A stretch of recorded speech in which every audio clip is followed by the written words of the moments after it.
Hey everyone, Caldari Jones here.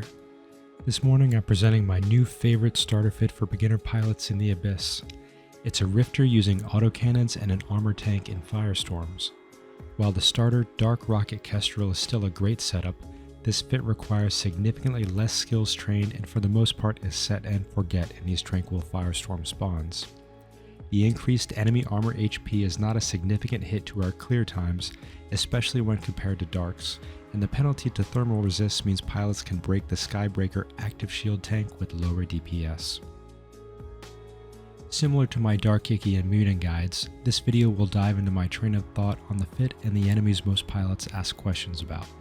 Additionally, because this is a starter guide, I'll go over the steps required to run your first Frigate Abyss in EVE. There will be chapters for the video in the description, along with the fit, and you can refer back to the quick overview at the start of this guide. On the screen here you can see the pilot I created for this guide. When building a beginner setup, I will start fresh to identify what works with realistic skills trained.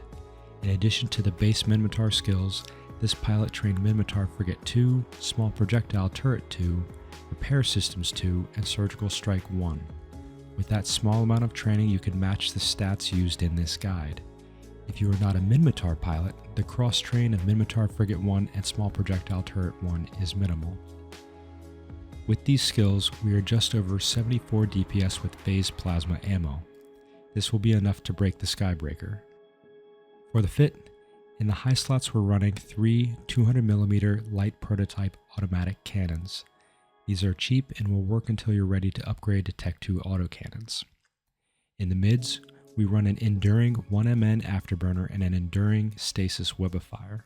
This cap battery will help us keep our active modules online by improving our total cap amount. In the lows, we're running 2 compact Gyrostabs to improve our autocannon DPS, a small enduring armor repair for our primary tank, and a damage control. You can fit the nicer IFFA damage control, but as you can see this is a cheap fit. That damage control unit upgrade will double the cost of the setup for a small gain. I went with the damage control here because new pilots won't have all the resist skills trained to make a multi-spectrum armor resist module worthwhile. Specific to this armor repair, as you improve the repair system skill, it will reduce the time it takes for this repper to cycle. That means your HP per second increases, but so will your cap cost by a small amount. Be sure to pay attention to your overall cap consumption and train cap skills down the road. Last on the armor repper. In EVE, armor repairs provide the hit points at the end of the cycle, whereas shield boosters provide the hit points as soon as you hit the button. With experience in the content, you can learn how to get the most out of armor repairs and this delayed HP return. For this setup though, you're going to turn the repair on and leave it running. For the rigs, we're running a small projectile burst aerator for a DPS boost, and 2 small auxiliary nano pumps to improve how much armor HP we get per repair cycle. For ammo, we're going to stick with phase plasma S ammo, cheap and straightforward. You can opt for Republic Fleet phase plasma ammo for about 10 extra DPS.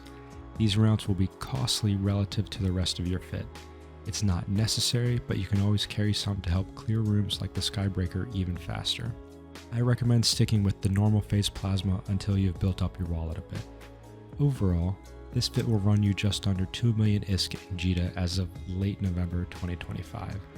There are places you can add more ISK onto it to improve performance, but no, it's not necessary if you just want to learn with a little bit less ISK on the line. Once you purchase and fit the setup, be sure to pick up Tranquil Firestorm filaments. You will need 3 filaments per frigate run, so if you want to do 4 runs, that's 12 filaments. There are a few steps you're going to need to take to get ready to run these frigate abyssals. First, find a system away from major trade hubs like JITA.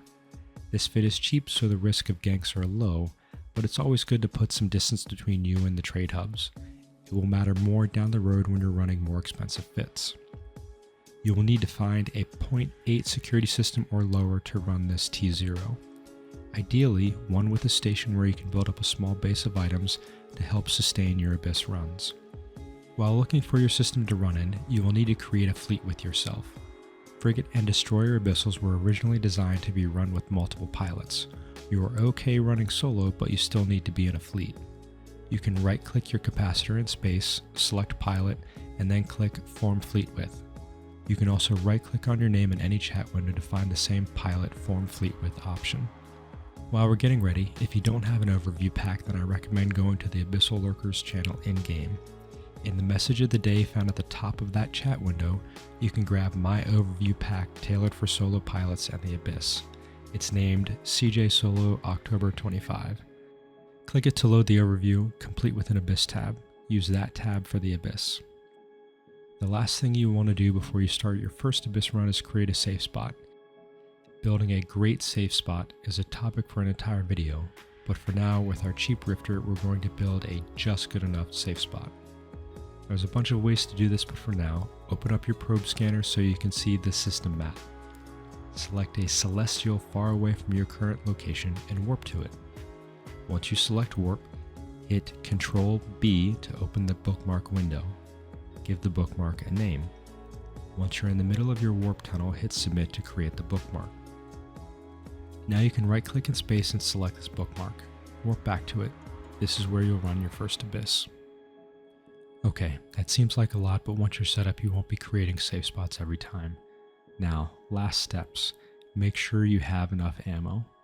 For this guide, I recommend having about 3,000 phase plasma ammo every time you start a set of runs. Forgetting ammo happens to everyone, just go slow and build a habit of doing pre-combat checks. Also, make sure you have enough filaments.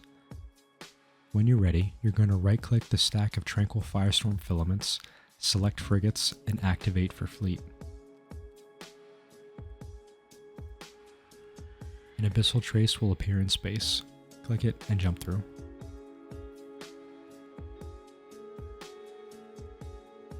I'm going to show the first room of this run, and then we're going to bounce around between different clips to show popular enemies that people ask about. Here we're facing a striking Damavik. It does low DPS to start, but will hit harder and harder over time. What you want to do is set keep it range to 750 meters.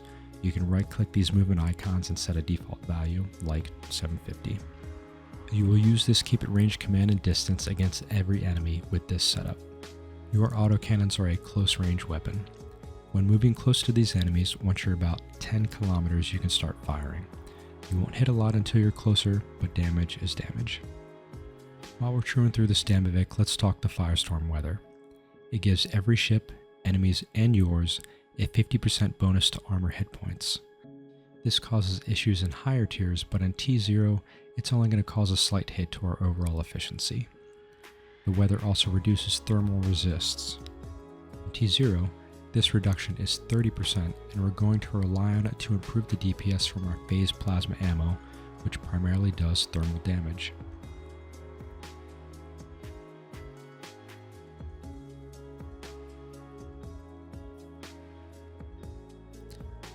Okay, the next enemy I'm going to show is actually the Skybreaker. This is what gives us our DPS requirement in T0. Here we're going to get by with just over 74 DPS using phased plasma. The lowest resist type of the Skybreaker is EM and thermal. We could try to do this in electricals, but then we're also taking increased damage from the Skybreaker. So doing this at Firestorm, it lets us deal increased damage into that thermal hole while not taking any increased damage from the Skybreaker. Nothing really fancy about this clip. We're just going to use keep it range set to 750. We're just going to maximize the DPS that we're doing. Over time we would slowly lose this race, but we are doing enough damage that we will win overall. And then eventually, as you do 1 or 2 more days of skill training, this fight is just not even close.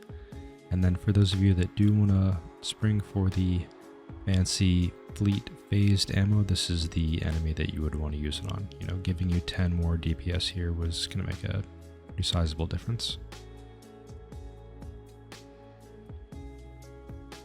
You can see that with this low SP toon, some of these fights are taking a good bit of time.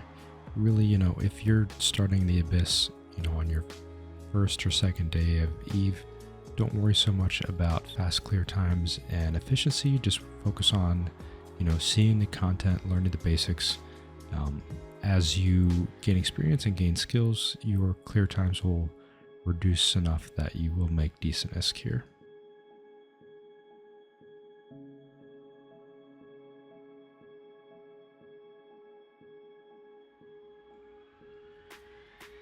Next, I'm going to showcase the Devoted Hunter, which is actually the higher DPS enemy that you will face in T0.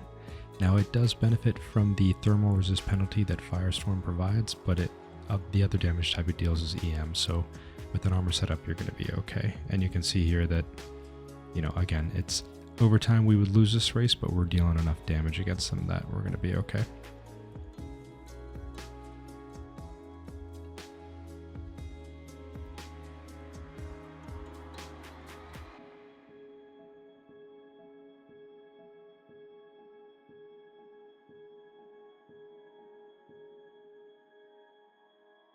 This next enemy I'm going to show you is actually the Lucid Escort. It's not really crazy, but it is a fast-moving ship, so it will feel like it takes a long time because with your low SP, your afterburner speed is not all that fast, and so you just have to slowly reel this enemy in, and then once you get it within, your autocannon ranges, you will eventually kill it.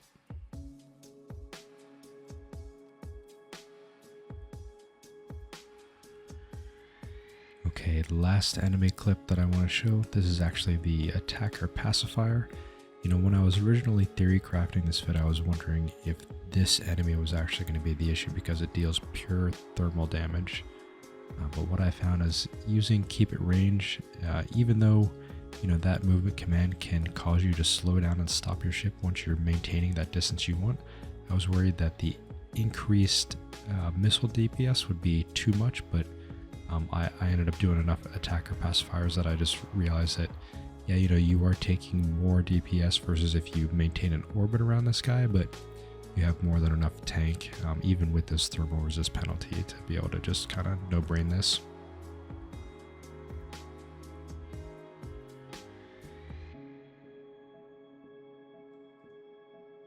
Okay, one last thing that I'm going to highlight here. I typically don't focus on rewards too much, but this is actually the loot that I got from that first run that you saw us run together in this guide. It's about 2 million ISK worth of filaments and crafting mats and the Triglavian surveys. So one run, we pretty much doubled the value of the ship. As you look to train more skills for this setup, I recommend focusing on anything that touches your gun DPS, your gun range, and your ship speed. You're going to eventually start working through all of these base skills that improve your ship overall, but really it's the DPS and your travel speed in these sites that will let you clear faster. And then the ultimate goal for these low tier frigate setups is you want to get a micro warp drive on them because you significantly cut down your travel time, and that's how you really start blitzing these runs and getting some decent ISK per hour. Thanks for watching. Thanks for hanging out. Hope this guide is helpful. If you have any questions about this fit or just the Abyss in general, definitely drop by the Abyssal Lurkers community. You can find me in game and you can find me in the same Discord. Later.